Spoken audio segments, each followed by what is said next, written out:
안녕하세요. 오늘은 2021년 1월 19일 날 국토교통부 보도자료인 국토교통부 시행령에 대한 뽀개기를 한번 진행해 보도록 할게요.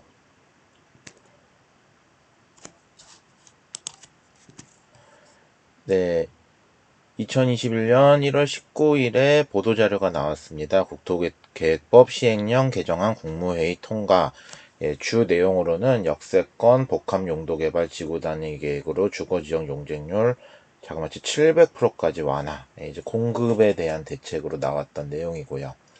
난개발 방지를 위해 계획관리지역에서 성장관리 방안 수립 유도, 주거지역과 숙박시설 이격거리 측정 기준 명확화 등에 대한 내용으로 나왔고요. 1월 19일에 개정안이 의결되었다고 합니다. 가장 주요한 내용은 이제 뉴스에 나왔던 역세권 고밀 개발을 하기 위해서 주거지역 용적률을 700%까지 완화하겠다. 그리고 비도시 지역의 난개발 방지를 위해 계획관리지역에서 성장관리 방안 수립을 의무화하는 등 제도를 개선하겠다. 이런 내용입니다. 하나하나 살펴보면요. 역세권 복합용도개발 지구단위 계획제도 개선. 이제 역세권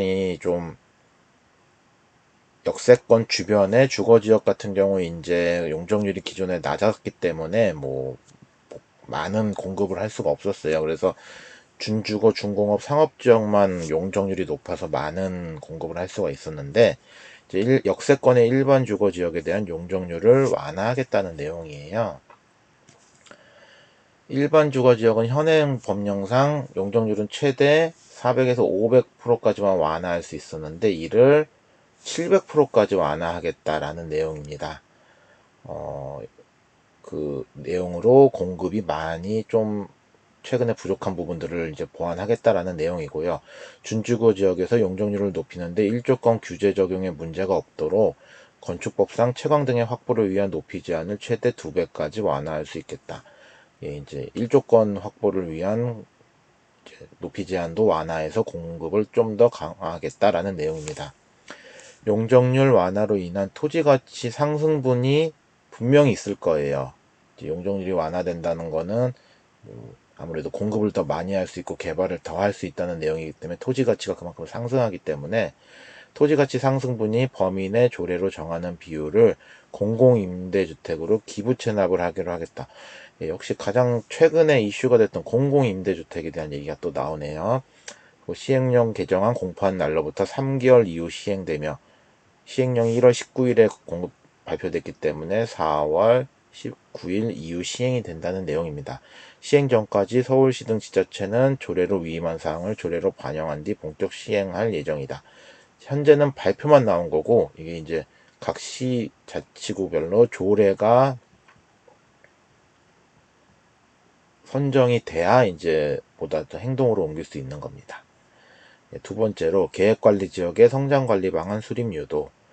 비도시 지역 중심으로 개별 입지 공장의 무분별한 증가로 난개발 우려가 제기되고 있다는 내용이 있어서 계획관리 지역은 네거티브 방식의 입지 기준에 따라 주택가 상당수의 공장이 모두 입지할 수 있어 계획관리 지역 내 집단 주거지에 개별 입지 공장이 늘어나는 등 주거랑 공장의 혼재 현상이 많이 발생하고, 그러니까 간단히 얘기해서 집하고 공장이 한 지역 안에 있다는 내용입니다. 그래서 이제 환경 오염 물질로 건강권이 침해받거나 도로 등 기반 시설이 부족해져서 일상생활에 불편을 겪는 등의 문제가 나타나고 있다. 누구나 내 집 옆에 공장이 있으면 다들 안 좋아하겠죠. 이제 그런 부분을 이제 관리하겠다는 내용인 것 같습니다. 수립 여부가 수립권자인 지자체의 재량 사항으로 되어 있어 제도가 활성화되지 못한 한계가 있었다. 현재까지는 지자체에서 재량으로 성장관리 방안을 수립하기 때문에 활성화되지 못했던 한계가 있었다. 그렇기 때문에 비도시 지역 중에서도 가장 난개발 우려가 높은 역시 이 계획관리 지역이 가장 중요해요. 계획관리 지역 안에서는 앞으로 지자체가 성장관리 방안을 미리 수립한 경우에만 공장 및 제조업소의 입지가 허용된다. 성장관리 방안을 미리 수립해 놓고 그 다음에 공장이 들어오는 걸 허가하겠다는 내용입니다. 다만 지자체 성장관리 방안 수립에 걸리는 기간과 지역별 개발 압력 정도를 고려하여 지자체별로 공포일부터 최소 3년에서 최대 7년까지 차등적으로 유예기간을 두고 시행한다. 뭐 당장 진행된다는 얘기는 아니네요. 3에서 7년 뒤에 보겠다라는 내용입니다. 마지막으로 이제 기타 개선사항인데요. 1번 주거지역과 숙박시설의 이격거리 측정 기준 명확화. 뭐 내 집하고 뭐 모텔이나 호텔 등이 떨어져 있는 거리가 그동안 재는 기준이 명확하지가 않았다는 민원이 발생을 했다고 합니다. 그리하여 근본 개정을 통해 숙박시설, 뭐이나 위락시설 같은 경우 이제 노는 곳, 술 먹고 노는 곳, 이격거리 측정 기준을 건축법과 동일한 기준으로 적용하도록 건축물의 각 부분을 기준으로 명확히 하였다라는 내용입니다. 이제 이 거리 재는 기준을 하나로 하겠다라는 내용이고요. 두 번째, 농림지역의 농림기계 수리점 입지 허용. 현재까지는 이게 안 됐던 모양이네요. 농업종사자들의 농기계 수리점을 보다 쉽게 이용할 수 있도록 농림지역의 농기계 수리점 입지를 허용한다. 농림지역은 간단히 얘기해서 논, 밭, 이런 곳이기 때문에 이제 이런 건물을 올리거나 이런 것들이 조금 어려웠었나 봐요. 근데 이거를 입지를 허용한다 라는 내용이고요. 세 번째로 도시건축공동위원회의 민간위원장 위촉을 허용하겠다. 이 내용 한번 자세히 살펴볼게요.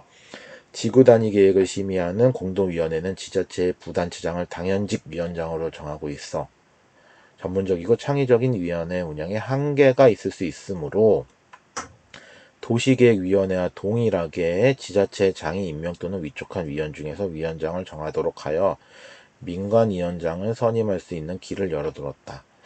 요 부분, 그러니까 민간의 위원을 임명할 수 있다라는 길인데, 이거는 장단점이 좀 있을 것 같은데, 요 내용에 대한 건 내용이 없네요.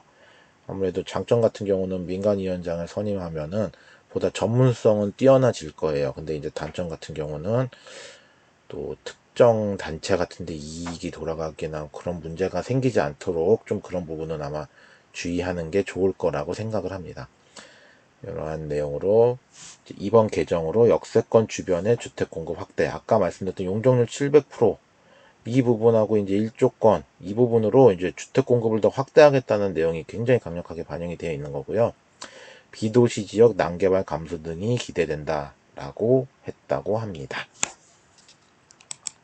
네, 구독과 좋아요 눌러주시면 보다 좋은 양질의 컨텐츠로 또 인사드리도록 하겠습니다. 감사합니다.